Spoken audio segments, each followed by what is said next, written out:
മാധവ് സുരേഷ് നായകനായിട്ട് അഭിനയിച്ച ലേറ്റസ്റ്റ് ആയിട്ട് ഒരു സിനിമ വന്നിട്ടുണ്ടായിരുന്നു. ആ ഒരു സിനിമ തിയേറ്ററിൽ വന്നതിന് ശേഷം ഭയങ്കരമായിട്ടുള്ള രീതിയിൽ നല്ല റെസ്പോൺസൊന്നുമില്ല. അതുകൊണ്ട് തന്നെ ആ ഒരു പടം ഒരു ഫ്ലോപ്പായ രീതിയിലാണ് പോയിട്ടുണ്ടായിരുന്നത്. അതിന് ശേഷം കഴിഞ്ഞ ദിവസം മാധവ് സുരേഷും എൻ്റെ പ്രൊഡ്യൂസറും ഡയറക്ടറും ഒക്കെ ഒരു പ്രസ് മീറ്റ് വെച്ചിട്ടുണ്ടായിരുന്നു. ആ ഒരു പ്രസ് മീറ്റിൽ വന്ന് നിന്നിട്ട് പറയുന്നുണ്ടായിരുന്നു, ഇത് കണക്ക് കുറേയധികം റിവ്യൂവേഴ്സ് കാശ് വാങ്ങിച്ചിട്ട് ഞങ്ങൾക്കെതിരെ നെഗറ്റീവായിട്ട് റിവ്യൂ പറയുന്നുണ്ടായിരുന്നു.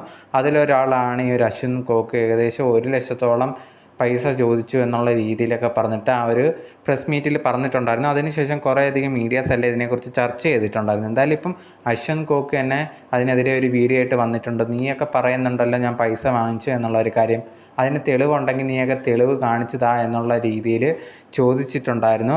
എന്തായാലും ഞാൻ ഒരു പൈസയും വാങ്ങിച്ചിട്ടില്ല എന്നുള്ള രീതിയിലാണ് അശ്വന്ത് കോക്ക് പറഞ്ഞിട്ടുള്ളത്. ഇതുപോലത്തുള്ള നിങ്ങളുടെ പടം പൊട്ടിക്കഴിഞ്ഞാൽ എല്ലാ കുറ്റം കൂടി ഈ റിവ്യൂ പറയുന്നവരെ തലയിലെടുത്ത് വെക്കരുത് എന്നുള്ള രീതിയിലും കൂടെ പറഞ്ഞിട്ടുണ്ടായിരുന്നു. ഇനി ധൈര്യമുണ്ടെങ്കിൽ ഞാൻ കാശ് ചോദിച്ചതിൻ്റെയൊക്കെ തെളിവും കൂടി വിടാൻ വേണ്ടി അശ്വന്ത് കോക്ക് പറഞ്ഞിട്ടുണ്ടായിരുന്നു.